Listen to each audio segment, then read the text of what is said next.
جس طرح ڈھال آپ کر دیتے ہیں جنگ میں برستے ہوئے تیروں کے سامنے، تو وہ تیر ڈھال سے ٹکرا کے گر جاتے ہیں اور آپ کو نقصان نہیں پہنچتا، تو روزہ بھی آتش دوزخ سے ڈھال ہے، جہنم کی آگ سے بچانے والا ہے۔ روزے دار کو اللہ کی خاص رحمت نصیب ہوتی ہیں۔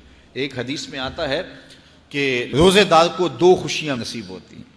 ایک خوشی اسے تب ملتی ہے جب وہ روزہ کھولتا ہے، جب سارے دن کی بھوک اور پیاس کاٹنے کے بعد شام کے لمحے ہوتے ہیں اور پھر روزہ منزل تک پہنچتا ہے، تو کس مسرت اور خوشی اور سرشاری کے عالم میں روزہ دار ہوتا ہے کہ شکر ہے کہ اتنی لمبی اور اتنی سخت گرمی کے ماحول کی شدت کے باوجود اللہ تعالیٰ نے مجھے روب منزل کیا۔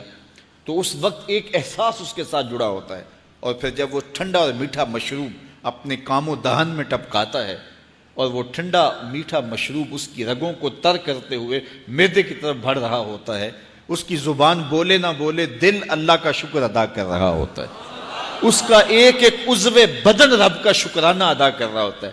وہ ٹھنڈا اور میٹھا مشروب رگوں کو تر کرتا ہوا آگے بڑھتا چلا جاتا ہے، لیکن شکرانے کا وہ پیکر بن جاتا ہے۔ وہ ایک مسرت، ایک خوشی کا عالم ہوتا ہے کہ روزہ بھی نب گیا، سارے دن کی تکلیف بھی کٹ گئی، اور اللہ نے مجھے افطار کے لمحوں تک پہنچایا۔ فرمایا روزے دار کو ایک خوشی تب ملتی ہے جب وہ روزہ کھولتا ہے، وَفَرْحَةٌ عِنْدَ لِقَاءِ رَبِّهِ، اور دوسری خوشی روزہ دار کو تب ملے گی جب روزے کے صلے میں اللہ اپنا دیدار عطا فرمائے۔ بنی آدم کے جتنے بھی عمل ہیں 10 سے لے کر 700 گنا تک اس کا ثواب اولاد آدم کو اس کا دیا جاتا ہے۔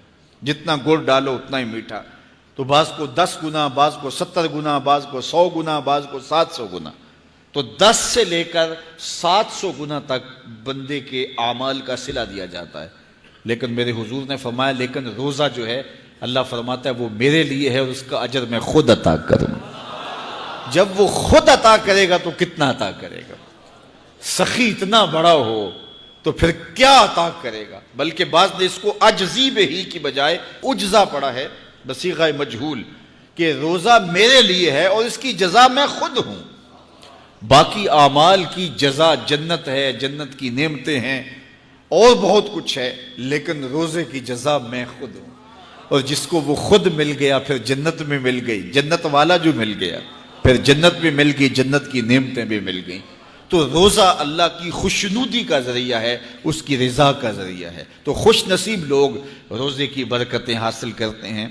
اور ایک روایت میں آتا ہے جب رمضان المبارک کا آغاز ہوتا ہے اللہ اہل ایمان کو، اپنے بندوں کو محبت کی نظر سے دیکھتا ہے، اور اللہ جس کو محبت کی نظر سے دیکھ لے پھر اسے کبھی عذاب نہیں دے گا۔ اللہ اکبر۔ تو یہ روزہ دار کے لیے اللہ کی کرم نوازیاں ہیں، اللہ کی رحمتوں کے اجالے ہیں جو اس کے اوپر برستے ہیں۔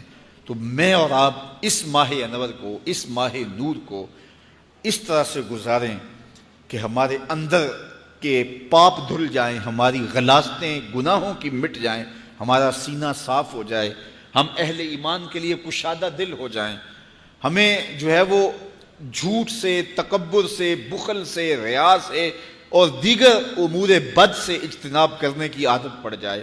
روزہ جو سکھانا چاہتا ہے ہم وہ اس سے سیکھ لیں، اور روزے کی برکات ضبط نفس کی صورت میں ہمیں نصیب ہو جائیں، تو ہم روزے کے بعد بھی، ماہ صیام کے گزرنے کے بعد بھی ایک نئی زندگی لے کر، ایک تازگی لے کر، ایک نور و روشنی لے کر کے جو ہے وہ معاشرے کے، اسلامی معاشرت کے ایک اہم فرد کی صورت کے اندر جو ہے وہ سامنے آئیں۔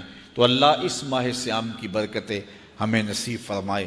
ہر سال مہینہ آتا ہے، گزر جاتا ہے، ہم پورا مہینہ بھوک کاٹتے ہیں اور پھر وہاں کے وہاں ہی کھڑے رہتے ہیں، تو پھر ہمیں سوچنا چاہیے، لیکن اگر تبدیلی آتی ہے تو پھر شکریہ ادا کرنا چاہیے۔ آج کی اس تاریخ میں ہم عزم کر کے اٹھیں کہ ہمارا یہ ماہ صیام ہماری زندگی میں ایک سنگ میل